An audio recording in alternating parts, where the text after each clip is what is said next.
Oh, we're live. Right, hi guys, and we're on time. Blimey, on Sunday we were a minute early. Tonight we are bang on. Well, maybe. My Mac says it's 6. Anyway, hi guys. Welcome to the Tuesday Tat Chat. I'm here with Zahir as ever. Do you want to say a quick hi, Zahir? Hi everybody, hope everyone's well. And we have a special guest on, Ben, who's been on a couple of times, going back a year or so now. And Ben's come back on to have a catch up. How are you, mate? Yeah, pretty well, thanks, man. Tuesday, 2 days into going part-time now. I don't know whether you guys kind of knew, but maybe we'll obviously touch on that in a bit. But I've gone half my hours now with my full-time job, so I'm concentrating more on the reselling. Today was my second day kind of on it full-time, you know, if you like. And to be honest, it's a bit more stressful than I thought. But we'll put a pin in that for now.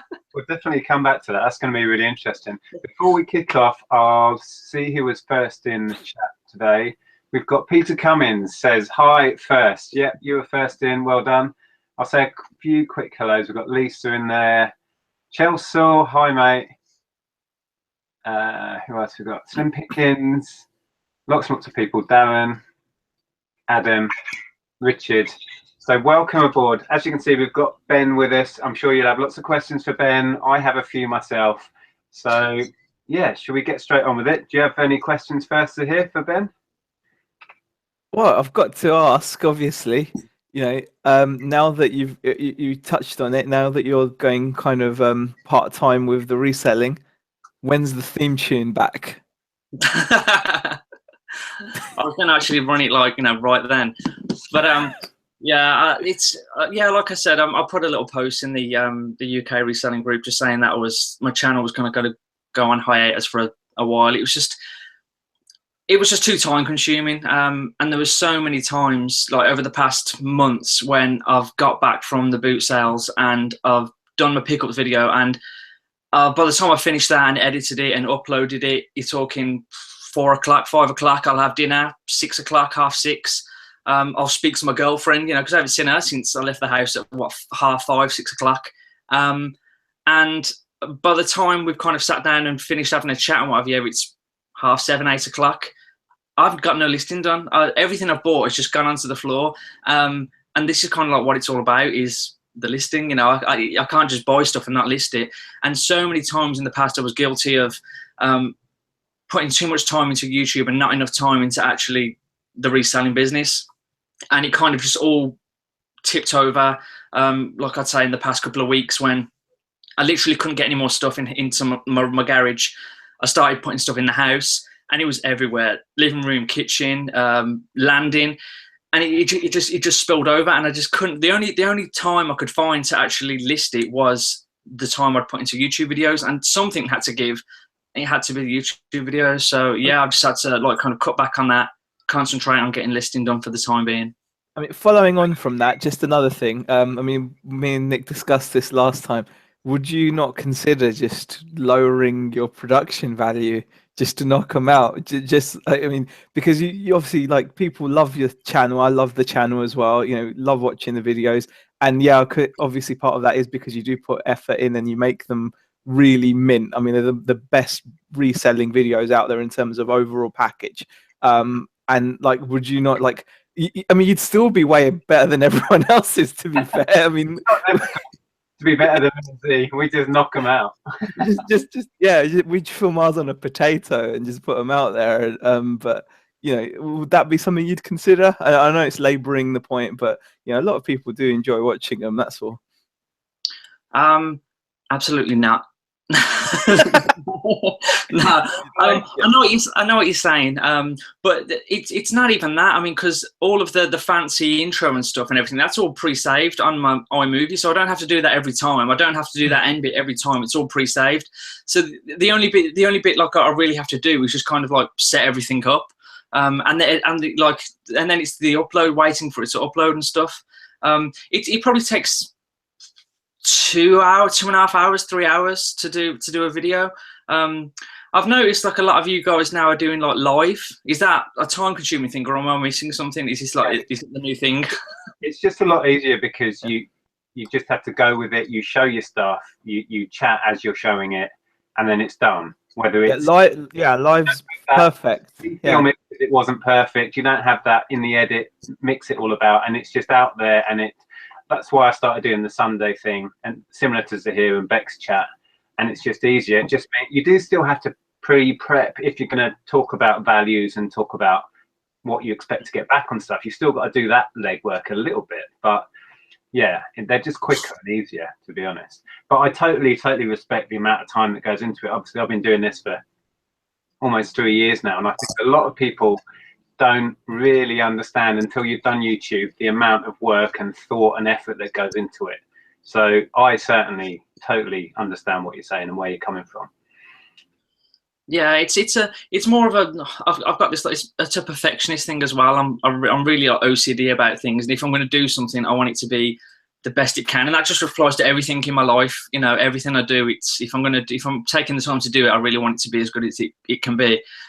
So yeah, that's the reason that they just took so long. I really wanted them to be the best they could be. So I just, and then it all became about that. It didn't become about. It got to the point where it didn't become about actually making money and trying to earn a living. It became about making the fanciest YouTube video I can and really trying to jazz it up and putting this into it and that into it and sprucing it up with a little bit of this and that, and that kind of slowly became the priority. And I just had to just step away for a bit, and really just kind of get my priorities right. I mean, your pickup video was epic. The one where you did your day out. You had like 5 or 6 pickups. I was late. I was actually late to pick up because I was editing that on the. But that was pretty epic. I did that. I mean, you could tell a lot of effort had gone into that one. That was a really good video. I mean, like Nick says, it's totally appreciate it. I'm not going to bust your chops over it anymore, but I had to for a little bit. No, it's completely understandable. Yeah, it's completely understandable. But yeah, like with that, a classic example is that that pickup on the Go video I did. So I was making the pickup, pulling over and talking about what I picked up, but I wasn't realizing that I was actually like making myself late for the next pickup.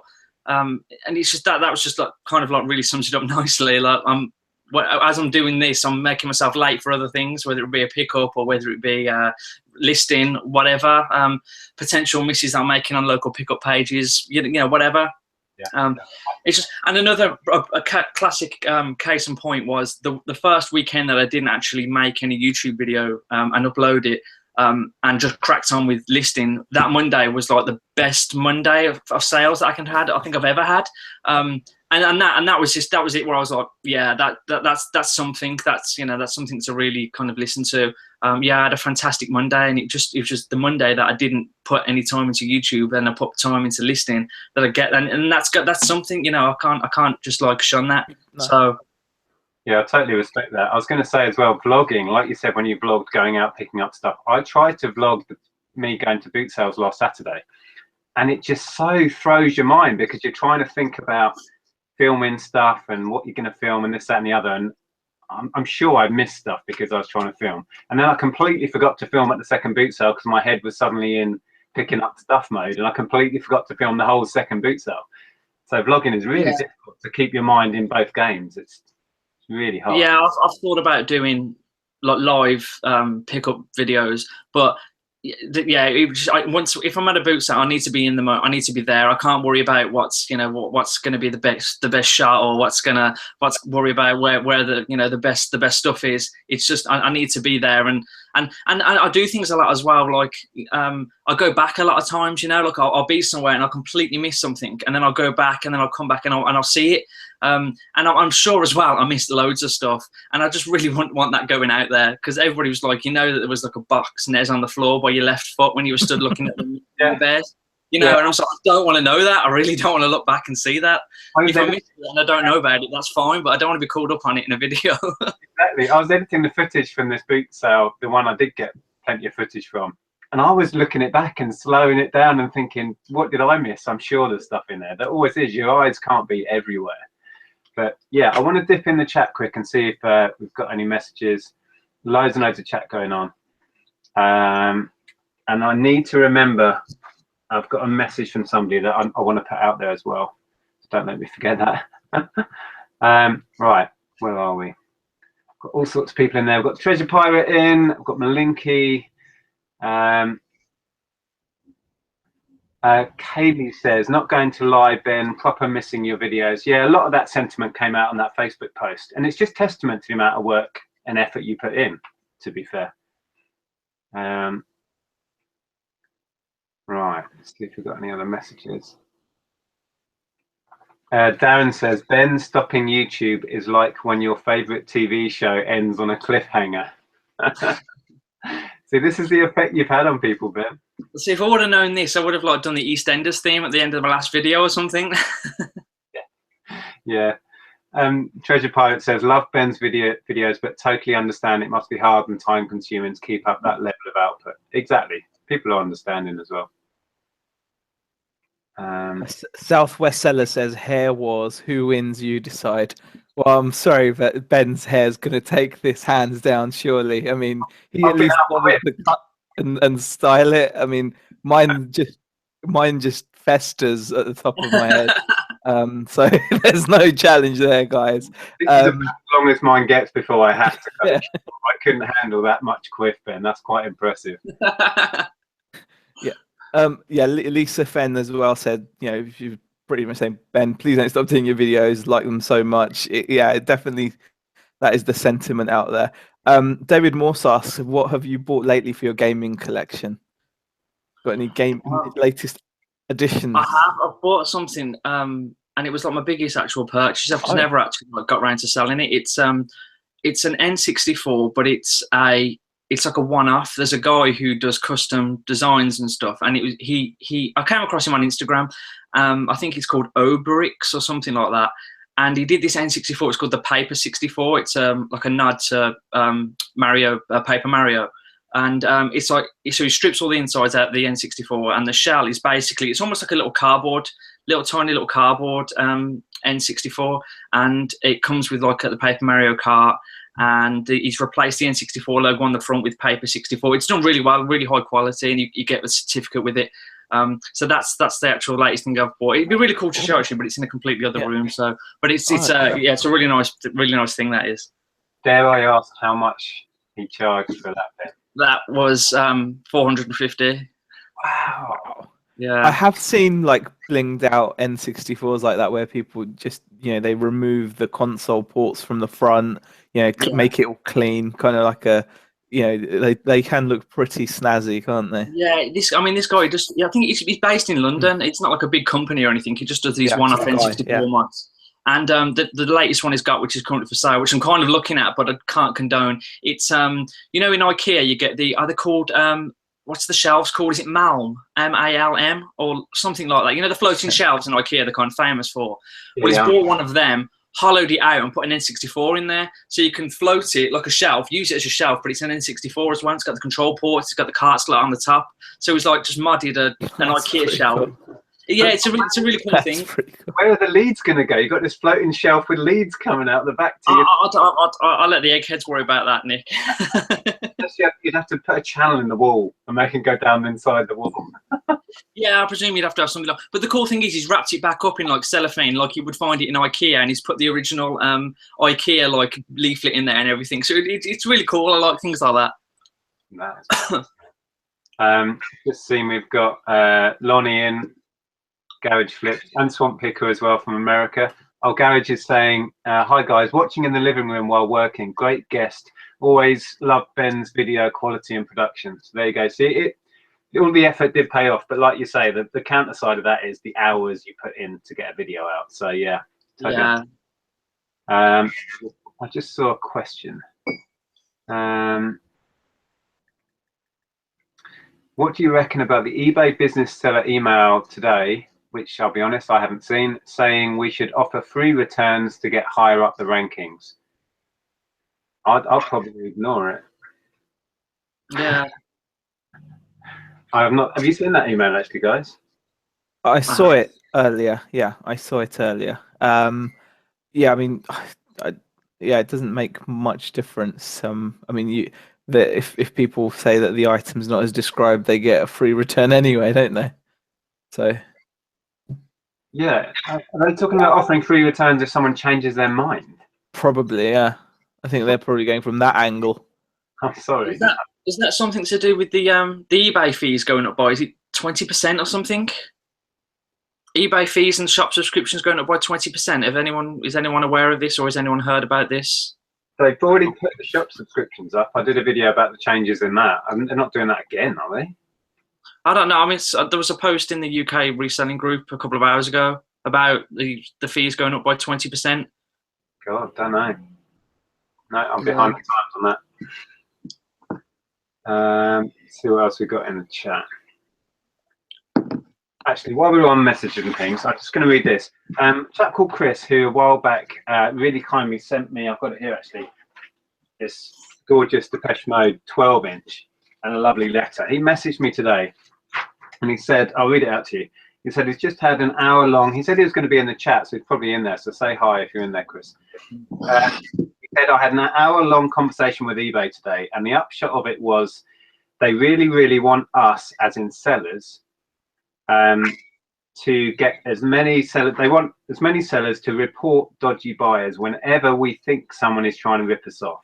Apparently they're getting pissed off with the scale of the problem, and we'll be making moves to do something about it. We will also get some kind of response in the future from eBay about any outcome from us reporting dodgy buyers. As I said, that most sellers don't bother because they never hear any response from eBay when you report someone, and they therefore think, what's the point?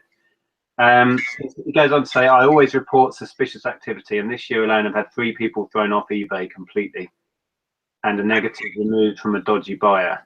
So yeah, that's really interesting, and it sounds like he's basically trying to get me and other YouTubers to put out there for sellers to report people, to go that extra mile when you think you've been scammed or you know you've been scammed, to put that report in. So what are your thoughts on that, guys? I've done it, but again, I don't always do it because, like you say, you never hear anything. But when you ring them up and they can't help you, say for example, if you ring them up with an issue, I think often to kind of placate you as a seller, they will say, "Oh, but you know, if you want, we can put a report in if you think they're misusing the returns policy." And you're like, "Yeah, go on, do that then," just because at least it's something. But even though you're not actually helping me how I want, they seem to almost use it as a tool to kind of maybe calm down like angry sellers ringing them up and having a go because they feel like they're being done over. I mean, that's how I see it.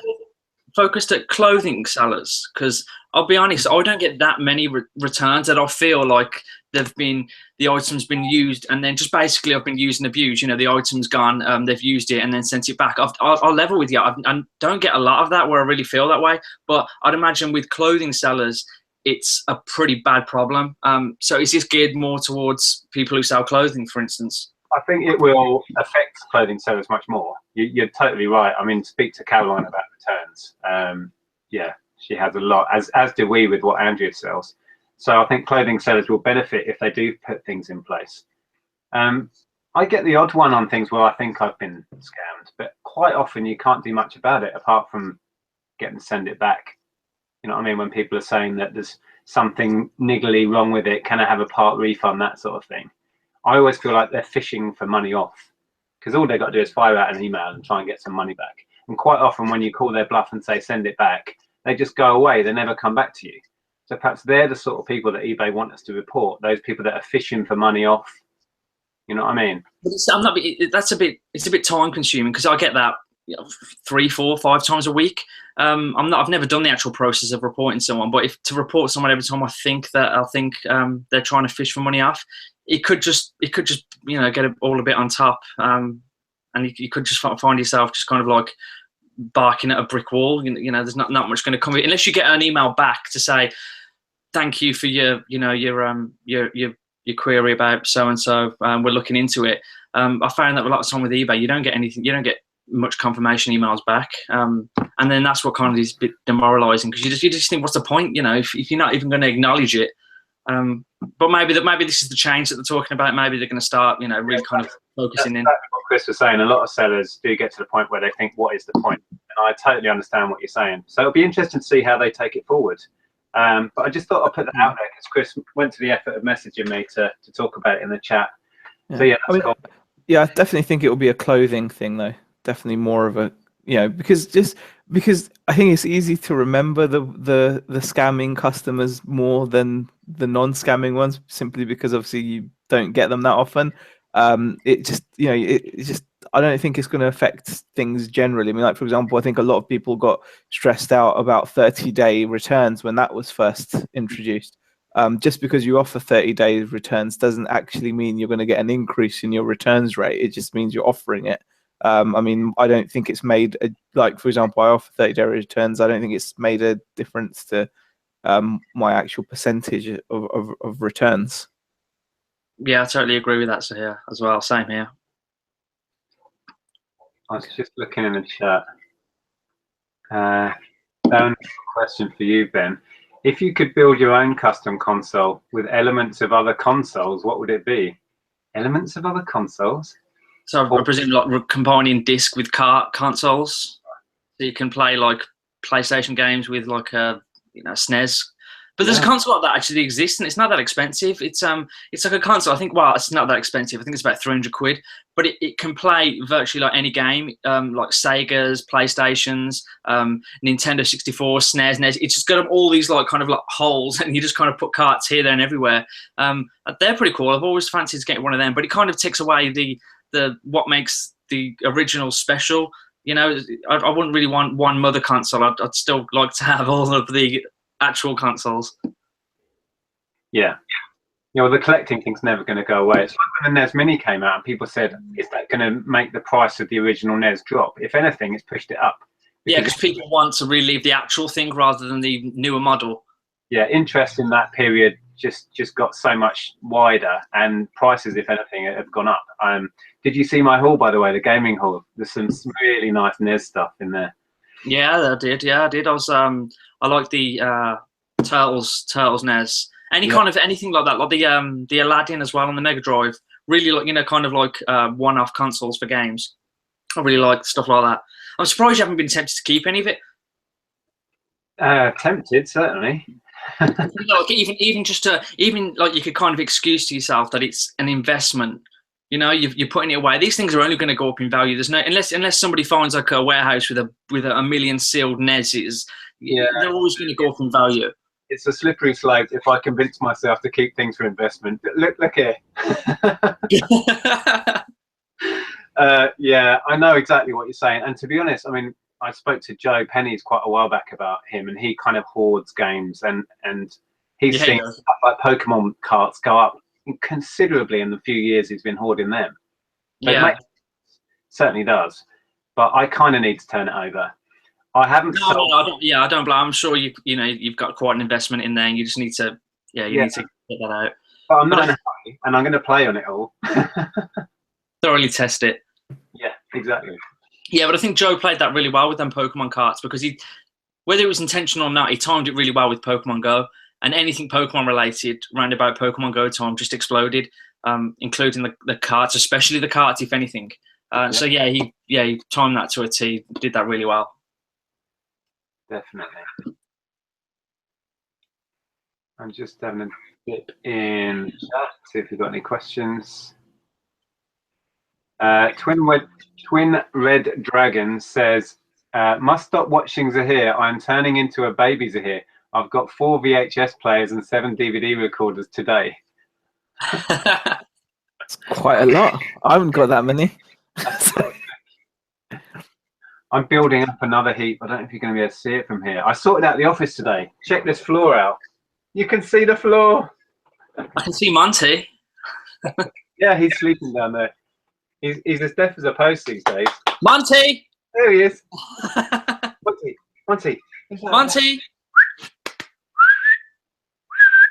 Oh, you confused the hell out of him, look.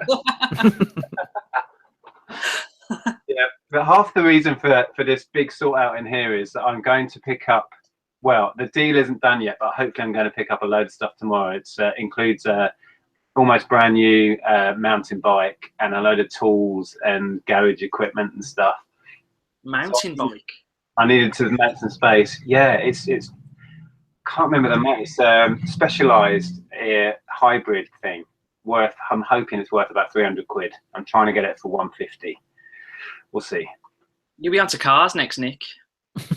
So I know nothing about cars. I know very little about bikes. But I'll try my hand at anything. That's the joy of it for me, to be honest, is having a go. You know what I mean?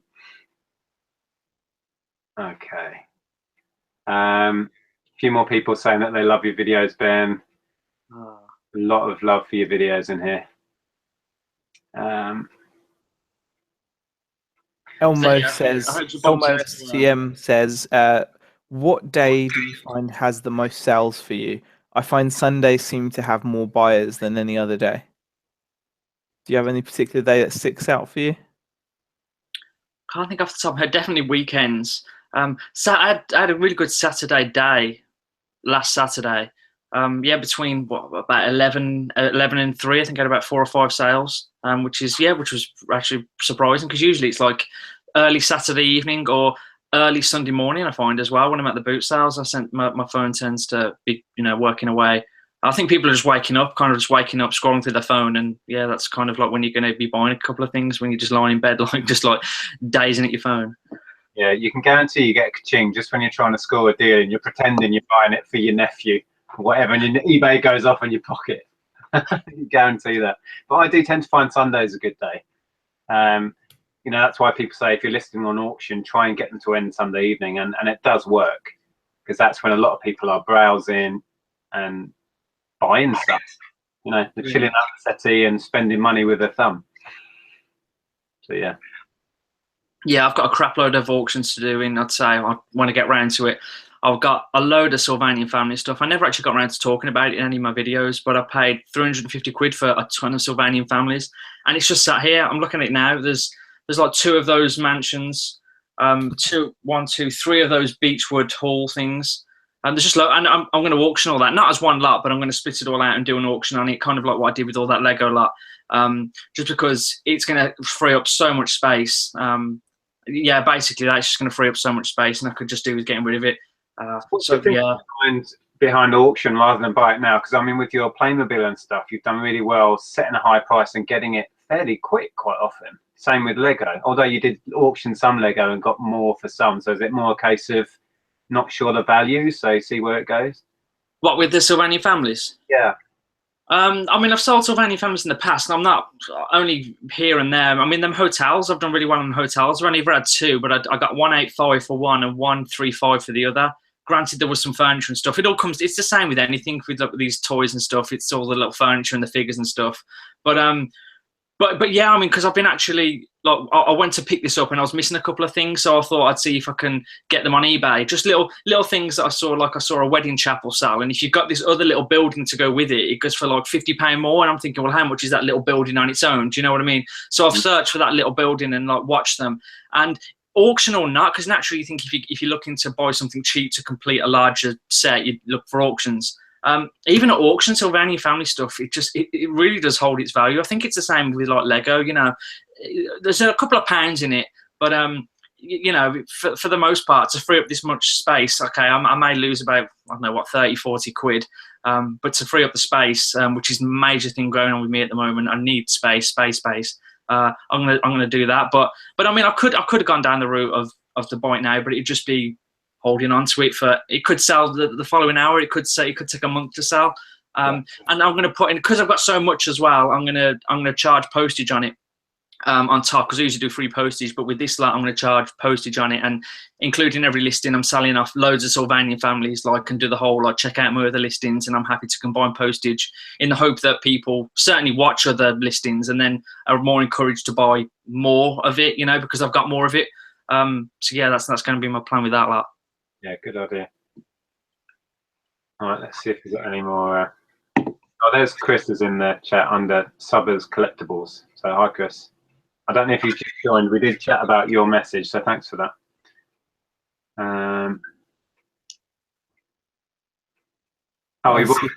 He's commenting on that. He's in the chat as well.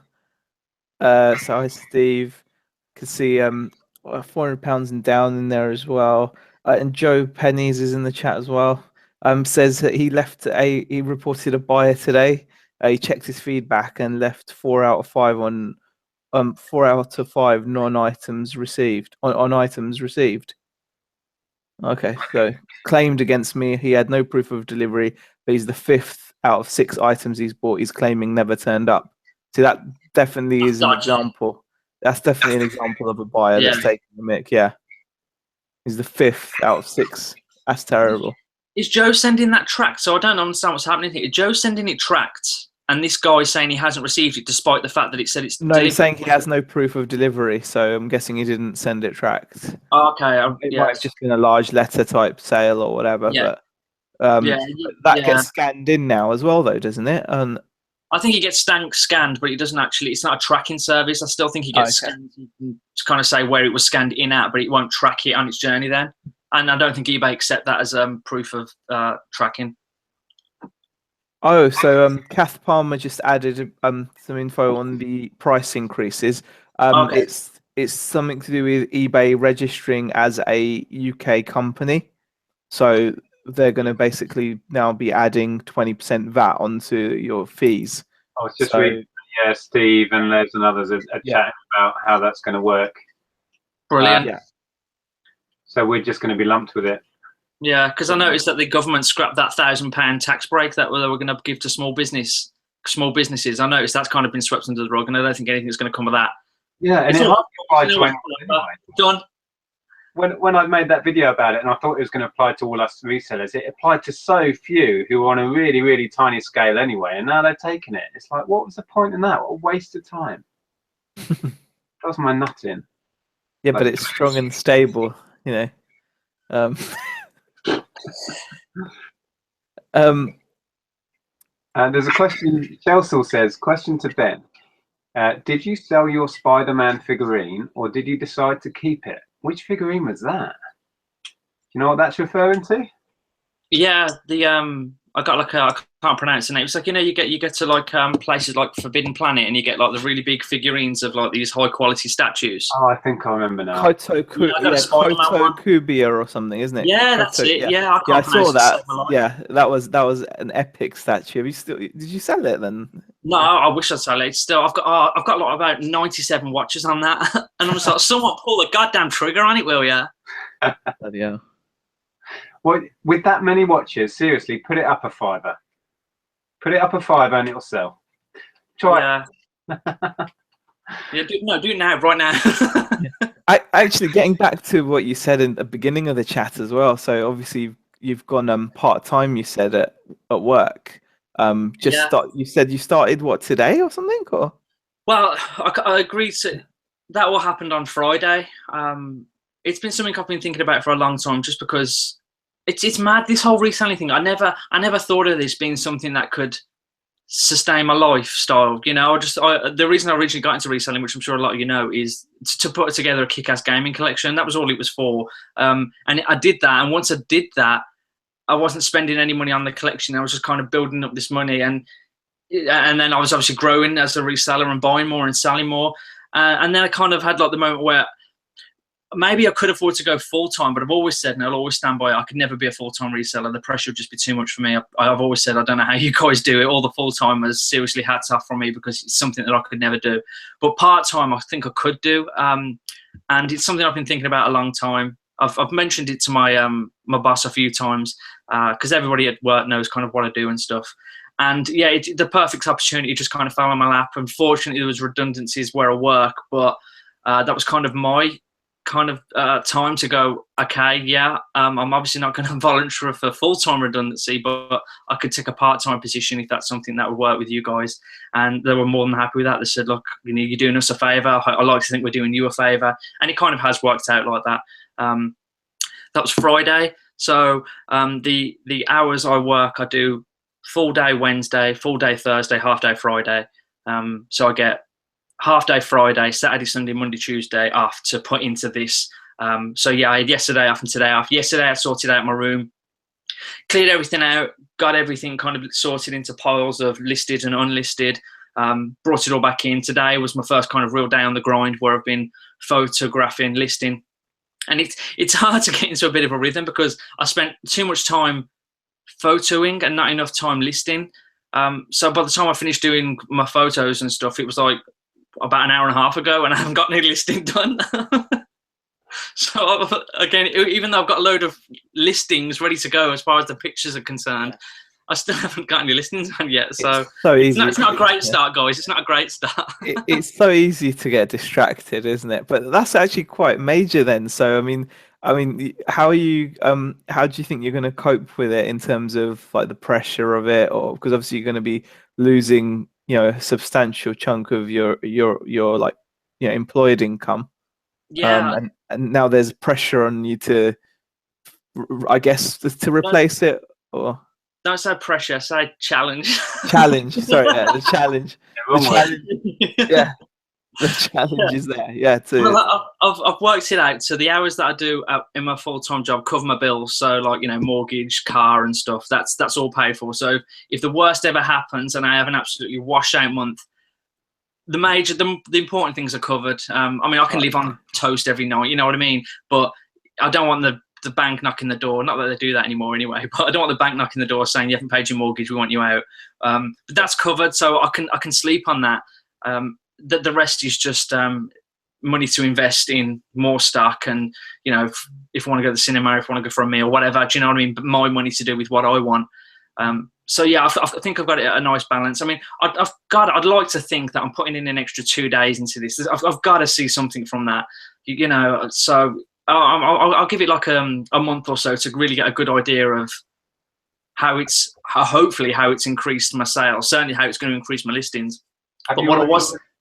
Sorry, Ben, to interrupt. I was going to ask, have you already felt like a subtle change in your brain now? It's not just a hobby anymore.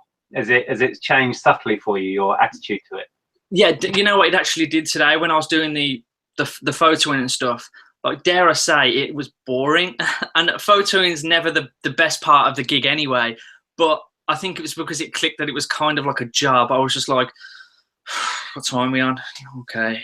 It was just like, whereas before I've done it. I think because when I've done it before, I've managed to get in a couple of photos when I've got home from work, and I'm just still in rush work mode. So I haven't really sat down and thought about it. And I've never done a real big sitting of it. I mean, I was taking photos for about 4 or 5 hours today, whereas in the past I've done them for half hour here, half hour there, maybe an hour, but I've never actually grinded like that much on photographing. So I think it just kind of, maybe I've just got to split it up a little bit. I mean, this is all stuff I'll learn. Maybe I've just got to do like an hour of photographing, then list what I photoed, maybe do a bit of packing of those hopeful sales, but maybe I need to break it up a little bit. But today was just an all-out photo session, and it got boring, whether that's because I knew that it was work now, or whether it was just, obviously that's just too much for anybody to get their head around. I don't know, but yeah, I did notice that today. Yeah, your attitude will change to it subtly. It'll surprise you. I just read, I'm way behind the chat, but just quickly, Duffer Cat asked, is that a garage that you converted to an office? Yeah, it's exactly that. Similar to Ben's, this is our old garage. It's a double length one, but we had it converted to interior space, had a door knocked through and a new roof put on and everything, just to have space, really. Let me catch up in the stream, in the chat, see if we've got any more questions for any of us. Joe's got a question here for Ben. If the house was burning, would he save the pugs or the games collection first? Oh, Joe. That's a brutal question. No. I don't even know if that's... There's only one way to answer this, Ben, and you know it. Oh yeah, I've got to get the pugs. I'd have to. I mean, I'd probably get them before my girlfriend. Whoa. I'm good. Yeah, if you'd have said gaming collection, there would have been an internet outrage. Yeah. Facebook would have been on fire.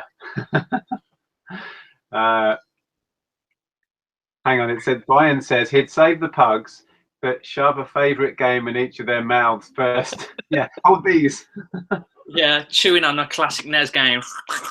A boxed N64 game in a pub. Yeah, I've got that's actually a thing, I have to keep that door closed. Not that I think they'd ever go in there and do that, but I ain't rolling them dice. No.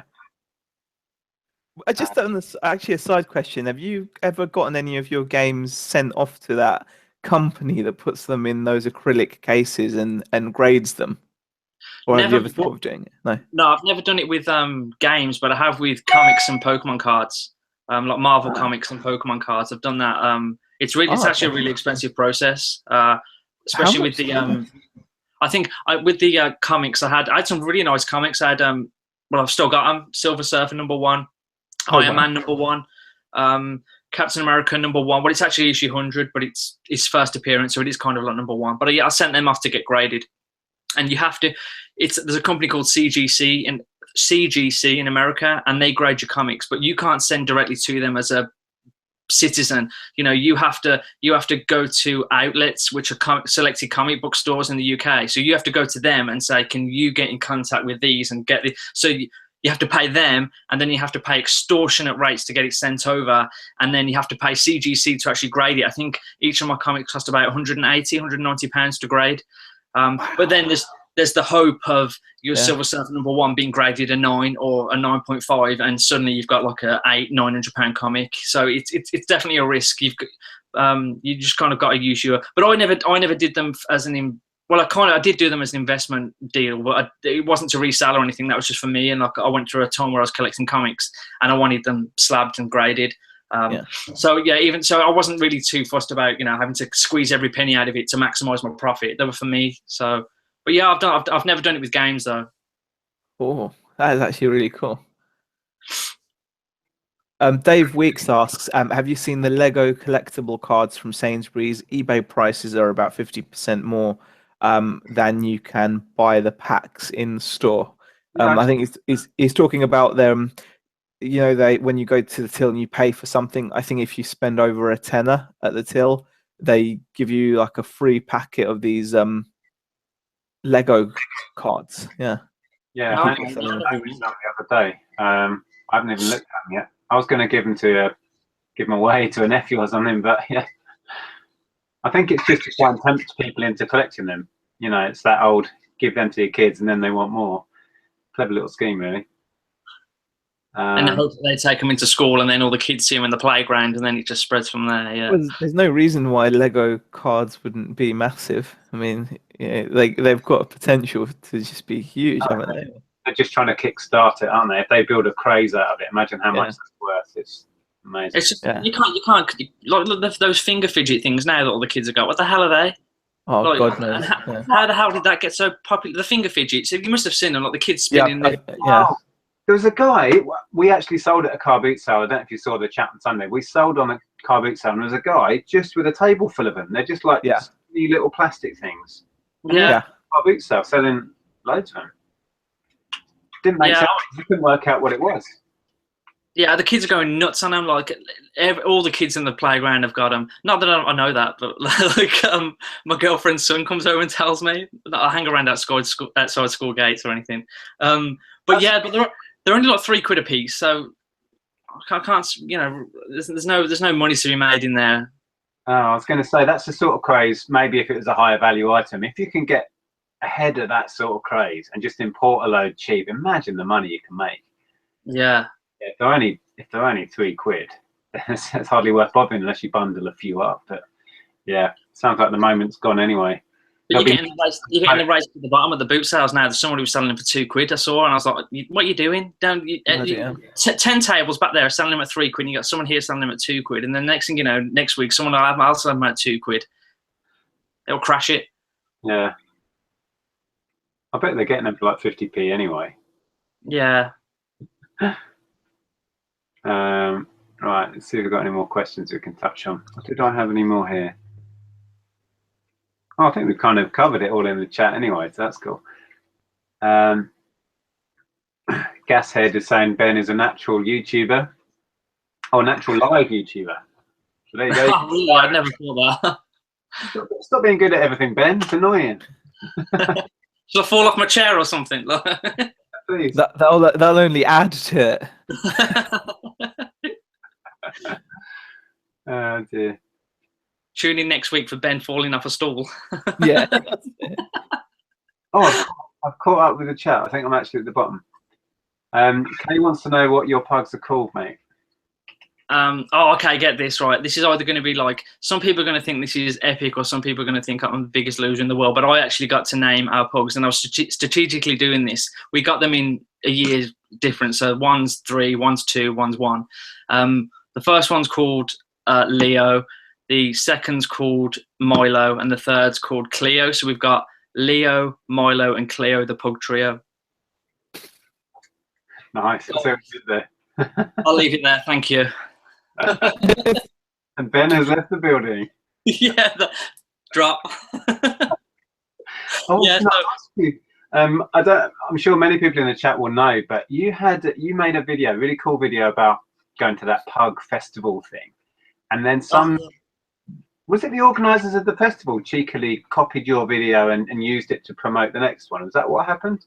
No, so what it was, I was on Facebook, just scrolling as you do, just kind of scrolling through the newsfeed, and I saw an advertisement for a pug festival in Australia, and I just watched it because I always watch pug stuff on YouTube, and I watched it, and suddenly a lot of stuff in this video was becoming familiar, and I realised that it was my video, like not the whole video, but this was a 30-second clip, and 20 seconds of it were made up of my footage that I put onto my YouTube account. Yeah.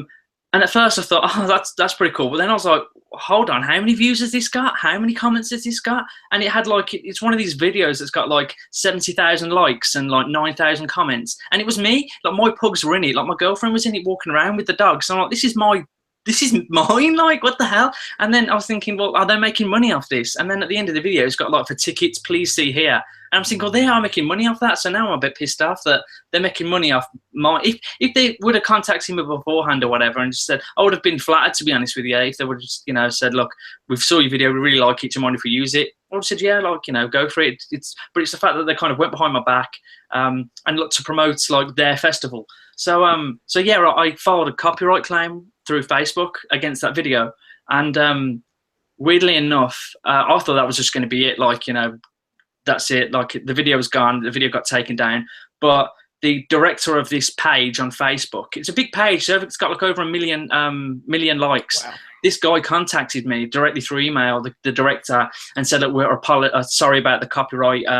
We get all of our footage off another site and we credit them. Obviously it was another site or wherever that copied it, but they said if you could remove the copyright claim, we'd be willing to pay you for it. So I was all up for it. I was like, oh, okay, yeah, money now we're talking. So yeah, I went ahead and undone the claim. I just kind of emailed Facebook and withdrew my complaint, which withdrew their copyright strike. And yeah, and I got to pay out for it. But that was it. Turned out well in the end. But you know, I felt like I did say to the guy, like when he messaged me, I did message your page about this, but nobody got back to me, and I gave it a day. I messaged the page just saying like, where did you get the footage from? Because it's mine basically. And nobody got back to me. So then I just kind of went in with the copyright strike, and it was funny enough that got their attention. But that was really weird. That was a really strange thing. Because I remember asking like Nick and a few of the others, like, you know, kind of like, what do I do? Because this is, you know, if you put a video out there and you found somebody else using it, what do you do? Like, it was really weird. I said to you at the time, Ben, that it's more the principle. I mean, we both said, you know, it's quite a flattering deal for someone to want to use your footage, but they need to ask you. You know, it's your effort, it's your work, it's your, you know, you put a lot of effort into doing that, and it's the principle, which is why I encourage you to chase it up, and I'm really glad you did. Funnily enough, somebody copied one of my entire YouTube videos and stuck it on their own channel about a week or so back, and I complained to YouTube and they had it taken down. So YouTube are really hot on it with videos that are copied on their platform. So that's you're now that hot that people are trying to clone your channel to get subscribers. Damn right. Nick Hills, ladies and gentlemen. I just saw a really nice comment from Michael Bowers, probably murdered your name there. He says, I've made £370 in profit this month, thanks to all the videos from you three. My best month yet. So yeah, fantastic. I'm glad we've managed to help inspire you a bit and put some money in your back pocket, mate. You must have had a few nice messages on your channel, Joe, with all the tips you put out. Did I say Joe then? I thought you were talking because you saw Joe's message underneath. Oh, I probably was. I meant to say Ben. Well, both of you actually. I'm sure you. But I think your mic might have just gone. Z, did you go Dalek-on? I don't know. Probably. Yeah, you have. No, you're back. Yeah. It's a bit crackly, at least. But yeah, have you had any inspiring messages come back through your channel that you've helped people out, Ben? Oh yeah, again, it was that was driving me on to make more, because it wasn't suddenly just kind of about me. It was, I was actually, even though it wasn't my plan originally was just to, my plan originally was just to share what I got and kind of meet like-minded people. That was why I got into YouTube, just to meet other people. And I never, and I still kind of to this day I don't watch pickup videos to get educated. I watch them because I genuinely like to see what the people got. I think it's awesome to see some of the stuff that you can still pick up. And so the help side of it was just a really nice kind of spin off of it. I mean, whenever I did my pickup video, it was just like, look, this is what you can get. Like, this is what I found. What did you find? That's the kind of vibe that I kind of wanted to get out. But yeah, to find out that you can help a couple of people. It's awesome. And I get a few people at the boot sale as well bump into me and just say, thanks for everything you did and stuff. And I'm just like, dude, I'm just showing you what I've been picking up and selling on eBay. But it's awesome. It really is awesome. And again, that was kind of what was pushing me on to, like, certainly with like the last month, I was having to do them because I felt like I owed it. You know what I mean? Because I've built up this like following now. I really felt like I owed something, and I had to keep putting stuff out there. But so it was a tough call. It really was a tough call. It wasn't like, I just want to put it out there. It wasn't an easy decision to make, but it got to the point of where if I really want to kind of take my business to the next level, I really need to put the hours in, and I really need to kind of, something had to go. And unfortunately, it was YouTube for now anyway. Yeah, for now, that's the thing, isn't it? I mean, but like you said, it is that whole community side to it, which is so amazing about YouTube. Like when you do get these nice messages where you've helped someone, or you've put some money on, made someone a bit of profit. It's epic. But it is that is a side effect, really, isn't it? Because like you said, it was more about the whole kind of, hey, look, we're all doing this same thing. Isn't it cool? What did you get? Yeah, what did you get? It's like a grown-ups version of like a playground, isn't it? Where you get to go in when the kids used to go in with toys and be like, hey, check this out. Look what I've got on me, or Yeah, it's adult show and tell, isn't it? Yeah, it's show and tell. That's pretty much yeah. Look what I got. Yeah, it's like actually kind of this is quite pro. Moving on from that, Shabbatron asks a question for you. What is the highest value item you have each sold, and how much did you buy it for? There you go. There's a show and tell question. The highest value item I ever sold on eBay, if I go first, was a camper van, which I sold for, I think it was $6,500 or $6,000. Jesus. But that's roughly what I paid for it about 3 or 4 years before. Oh, still, that's I followed a camper van for a few years for nothing. That's what I did. What about you? Mine's going to have to be the Playmobil Victorian Mansion. Is it the 3800 or the 5800? I can't remember. The Victorian Mansion, if you watch my videos, it's kind of like my go-to pickup. But yeah, I think I sold one of those at $375, something like that. I paid, I completely forgot what I paid for that. I've picked up 3, and I can't remember what that one I picked up for. But I was the if you search completed and sold, I was the highest that had sold for, until I noticed that recently there's somebody sold like a custom one. They've got these mansions and they turn it into like a haunted house. So they kind of like paint it black and they put like grey bits in there and they make it all haunted themed. And I think they're charging like 500 quid a piece, and they've sold one of those. So. But yeah, the Playmobil Victorian Mansion was mine. Hoping it's going to be that Spider-Man figure. So, time will tell, because I've got that up for $450. I got that up for. Really? That's amazing. Yeah. Yeah. It was. I almost wet myself when I saw it. To be honest with you, Nick, because stuff like that doesn't fall on my lap often. What did you pick it up for?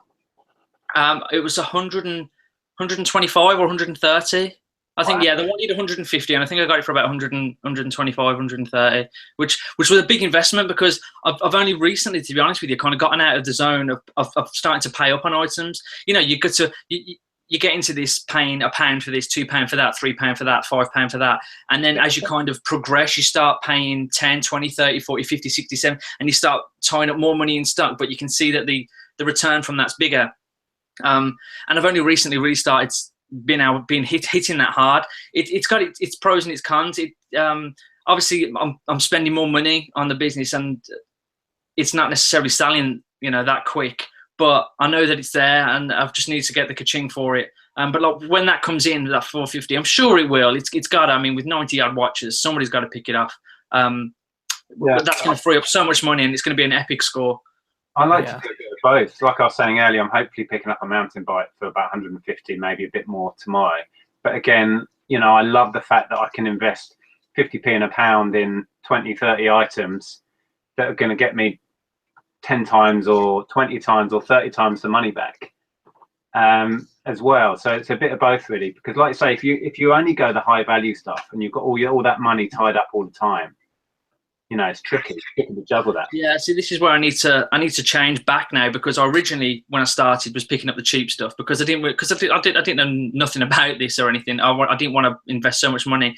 Not that I really knew of the items to invest that much money in anyway. I mean, I was only knowing what you were showing, basically board games and stuff.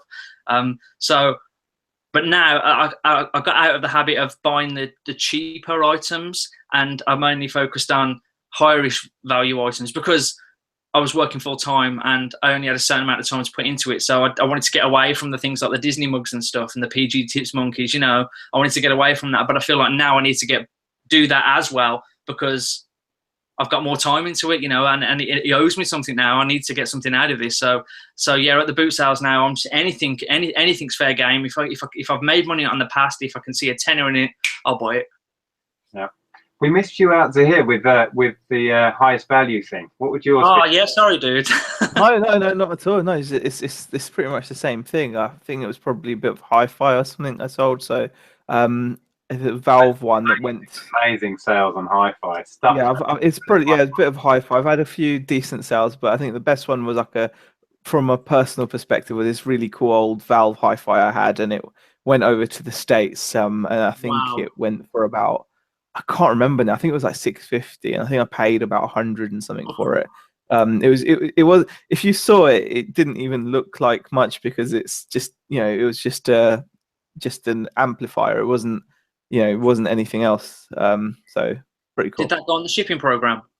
Yes, it did. Yeah. Oh yeah. So you wanted that to go on the shipping program, or wouldn't have gone next time. Yeah. Yeah, I've had a few there where I've been like, thankfully, it's global shipping done. You know, it's fine. Yeah, 650, man. If I sold something for 650, I'd want to drive it there. I wouldn't want to leave it. I really wouldn't. I wouldn't want to hand it over to the girl at the post office or whatever. I just nah. Yeah, it will happen. It will happen, definitely. But again, like you guys are saying, I mean, especially what you said there, Ben, it's easy to kind of just focus on one end or the other end of the market, but you definitely do need to have a bit of both, like Nick said, because you know, you can quickly find yourself in this situation where you've got really awesome stuff for sale, but unless someone's buying it, it's worth it. Yeah, exactly. Yeah. I just quickly wanted to give a shout out to Lonnie. When we were talking about people infringing our copyright and copying videos, it was Lonnie that made me aware of the fact that somebody had copied my video, because he was doing a search for something or other and up popped my video on someone else's channel. So that's the only reason I found out, to be honest. So yeah, thanks for that, Lonnie. I've just noticed the comment way back that you put in. Well, how are we doing on time? Jeez, is it really 7? Oh my God, it's 7 already. Right, let's see what we got in the chat. All right. So here, you bumped into Chris Gutz at your local boot sale last week, didn't you? I did, yes, I did. Yeah, lovely guy, absolutely lovely. Yeah, and he just popped into the chat, I think. Yeah, guessing it started at 6. It did. Yes. Was it all right? Was there any kind of like? Again, had a bit of a man hug there, you know. it was no, he's an epic guy. He actually did really well at the boot sale as well. He actually got some nice bits there, so it was good. I think he was actually on your page. He was actually up to see a friend, and I think they went to see like this games thing. I wish I'd known about it as well. It looked pretty epic, but I never go anywhere, to be honest. I'm like a hermit. Right. Should we carry on taking questions, or are you guys wanting to crack on? And no, I'm cool. I'm okay as well. That's right. Starting to get dark here. Let me put some light on. Yeah. Oh, let's have a look in there. Oh, Dave Weeks was talking about Lego just there. I've still got, I picked up a massive Lego city lot, and it's still sat in the living room in the corner. I've not even looked at it since I shared on Facebook that I picked it up. That's how manic it's been with just pickups after pickups. Damn those pickups. I mean, how much time have you spent on the video games? Have you actually played any of that haul that you picked up, Nick? Or all I've really done for that is go through, check the right carts are in the right boxes, and make the whole videos. You've not actually done any. I've gone through and researched every single one and written down in books what I'm going to list it for. So that sounds really productive. You see, what I've been doing recently is just playing with stuff that I've bought. I've pretty much spent all of today playing with an RC helicopter, which I'm gonna keep now. I was thinking about selling it, but no way. This thing is just far too cool. It was one of those weird things. I don't know if this has ever happened to you guys, where like if you really want something and then you see the exact thing that you were looking for at a boot fair, even though you never thought you'd see one. It was so weird, because I've been wanting to mess around with this thing for ages, because my dad was really into his RC helicopter stuff. When I was down south, I used to get to play on all these massive helicopters and stuff. And so when I saw this, I recognized the brand. The lady put out a flight case, and I clocked the brand, and I was just all over it. And then it's just ruined my day today. It's just all day has been like sitting there watching videos on how to bind things to the remote, and it's crazy fun. Can you ruined your days are here, or made it the best day ever?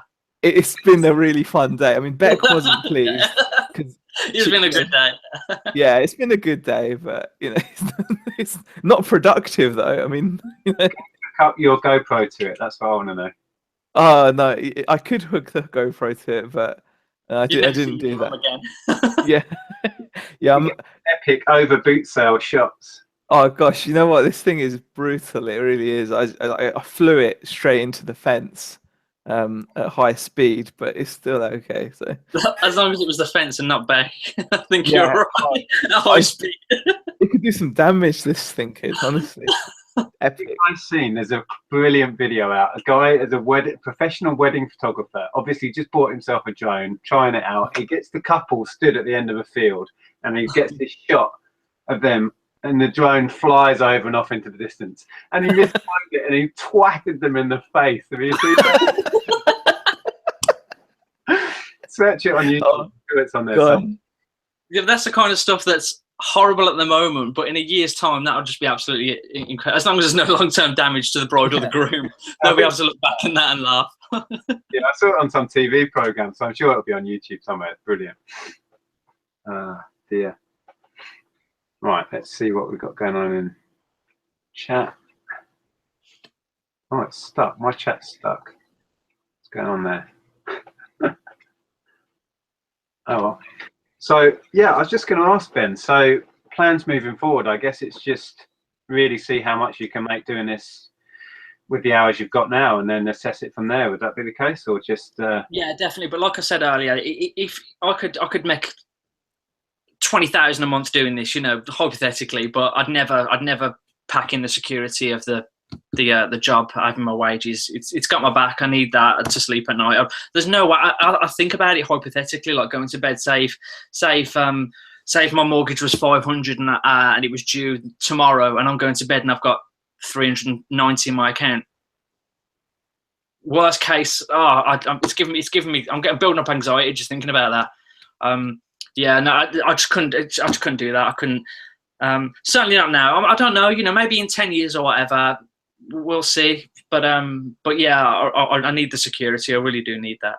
The thing is, it's a very, very valid point, and a lot of people message me all the time about, oh, can I earn a full-time living doing this? Blah blah blah, and I always say to them, it's a huge, huge leap, and as a part-time thing, I think this is absolutely perfect, and that's what you've shown in your videos.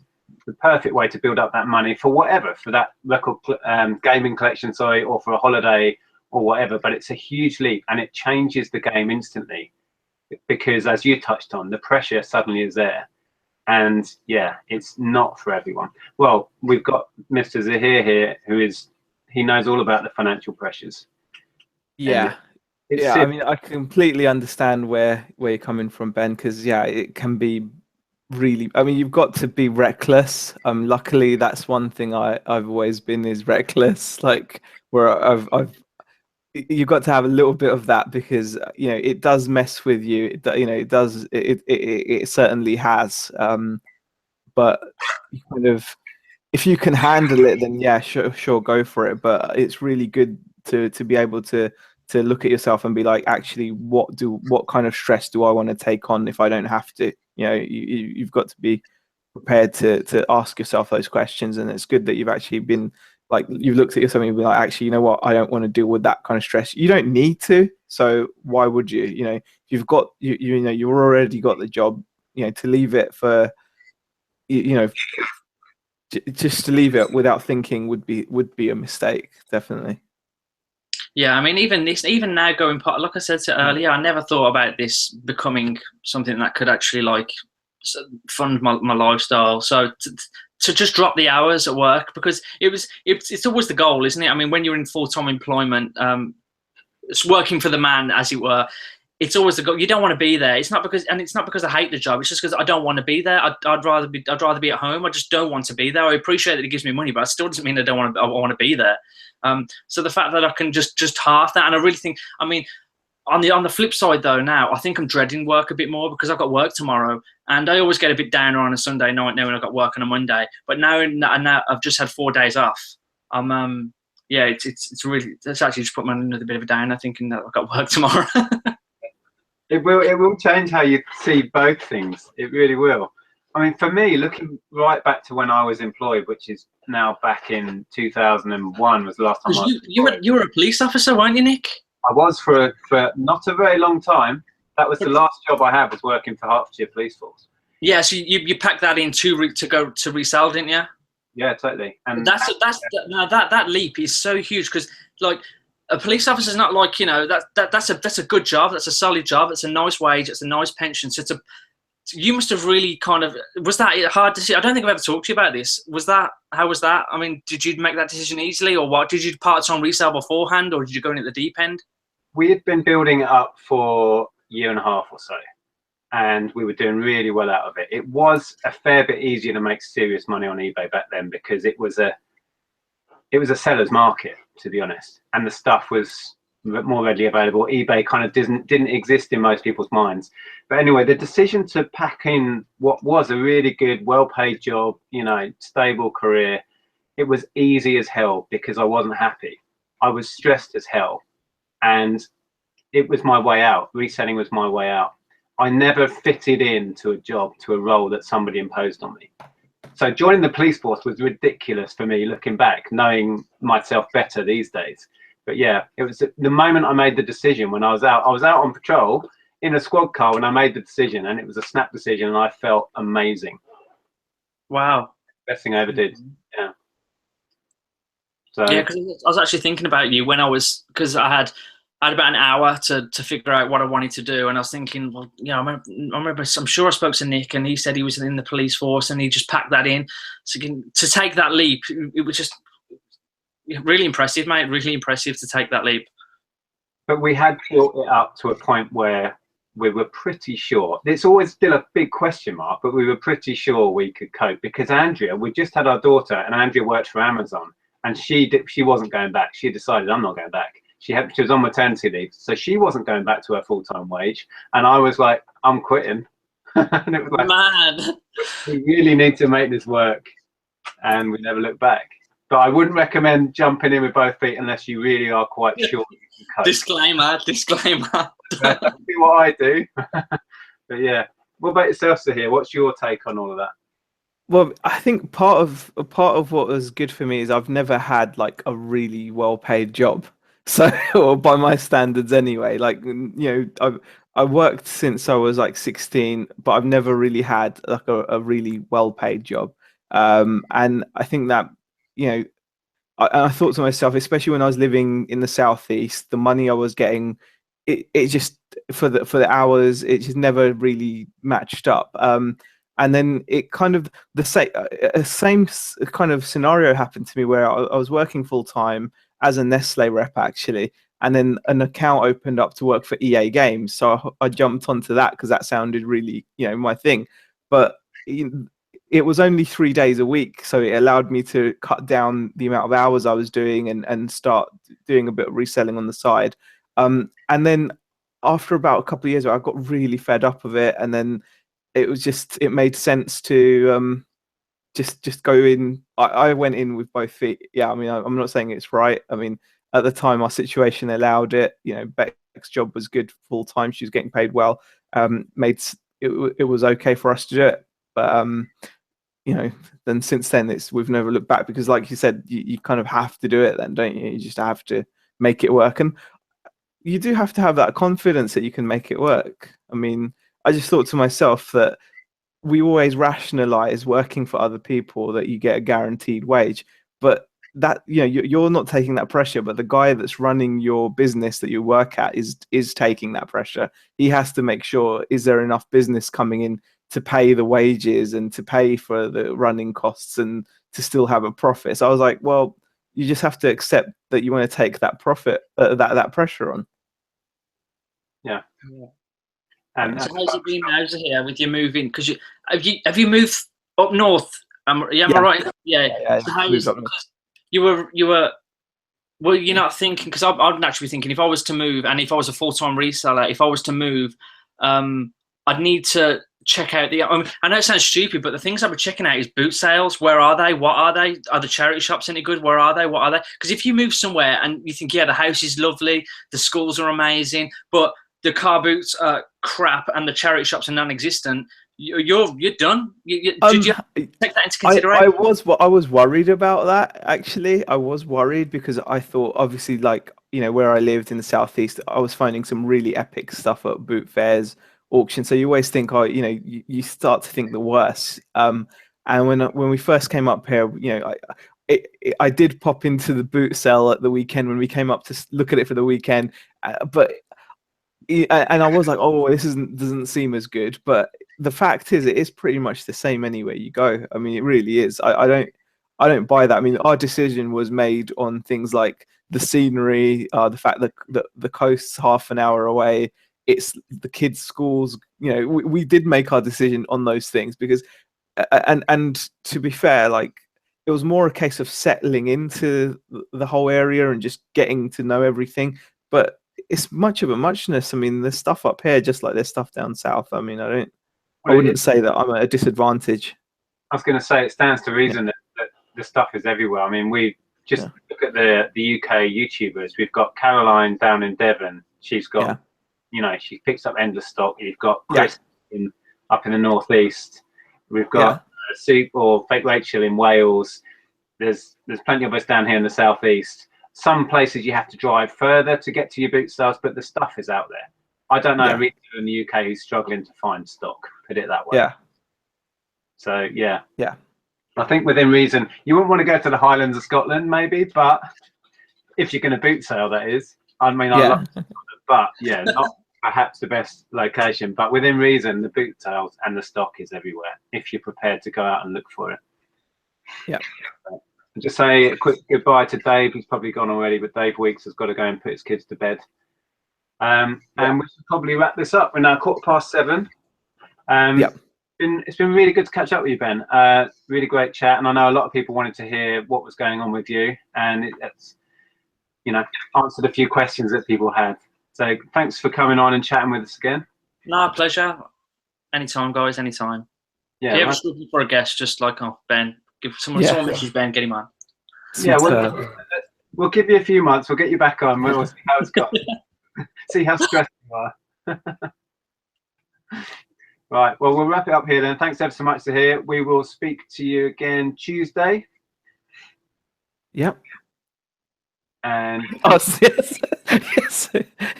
Yeah. No. We were slick. We were slick up till that point. We were just zoned out. Oh gosh, yeah. Following a speck of dust. I don't know what I'm doing. Oh god. Yeah, a huge thanks to everyone for your questions and for watching. I don't know how many viewers we got up to. Where's the view count? Oh, 161. We Oh, apparently fantastic. here we're saying on our Sunday one we nearly got to 200 viewers. Nearly. Kind of my next milestone. Very high 190. You might have even done 200. I don't know, but it was near 190. It was definitely over 190 something. So I think the pretty Tat Chat epic. record's about 185. I think we got to. Yeah. We'll have to shoot for that next time. Anyway, right, we're actually going this time. Thanks ever so much, Ben and Zahir. Take it easy, guys, and we'll speak to you soon. See you later. Yeah. Bye.